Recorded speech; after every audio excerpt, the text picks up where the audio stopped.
Let's face it, we knew what President Obama's worldview meant for us long before he set foot in the Oval Office.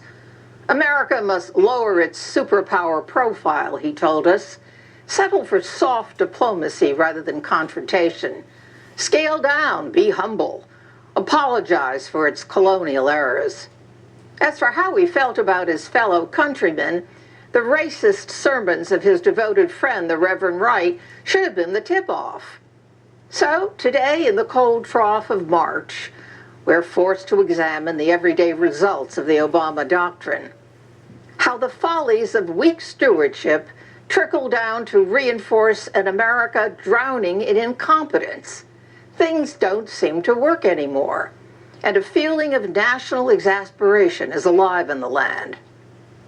Gibbon said in his Decline and Fall of the Roman Empire that there were 5 marks of a dying culture: concern with displaying affluence instead of building wealth, obsession with sex and perversions of sex, freakish and sensationalistic art instead of creative and original, widening disparity between very rich and very poor, and increased demand to live off the state.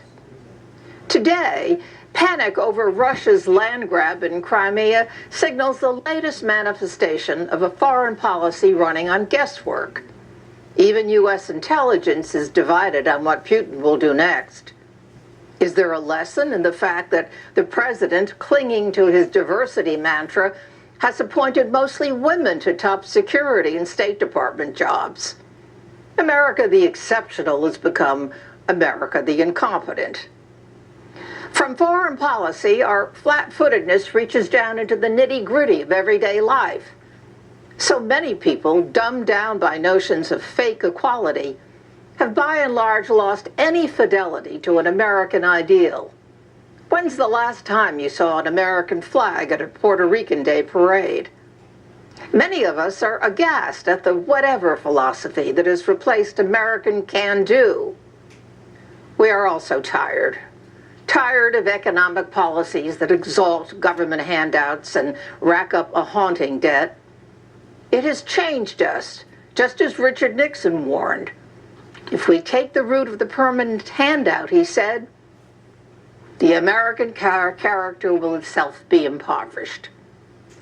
We are tired of the incompetence in raising children, the absence of parents who could teach the difference between right and wrong. Tired, too, of the random rudeness and coarse language on and off the streets, especially from oversexed teenagers who advertise for sex and then claim abuse. Tired of weaselly young men with their testosterone-challenged beards and mincing ways who would rather do the dishes than defend our country. Tired of racial imperatives, Hollywood's robotic devotion to groveling liberalism by requiring every picture to showcase a liberated ingenue as its assertive heroine and a cerebral black man as its sensitive anti-hero. Tired of the deification of homosexuals who may have won the media race and silenced the incompetent opposition, although many Americans find their lifestyle repugnant. Tired of sugary customer reps with the English capability of a 3-year-old who keep you on hold for 20 minutes while they pretend to provide service. Tired of a rotting educational system where grammar and literature are supplanted by women's studies and black history for students who can barely spell or write a simple sentence. So, last week, the College Board announced it would no longer require written essays on its admission exams, implying that it is wealth, not intelligence, that makes the difference. And at the University of Arizona and other schools, students are signing up for vampire studies. There's much more to be tired of. America the incompetent rules.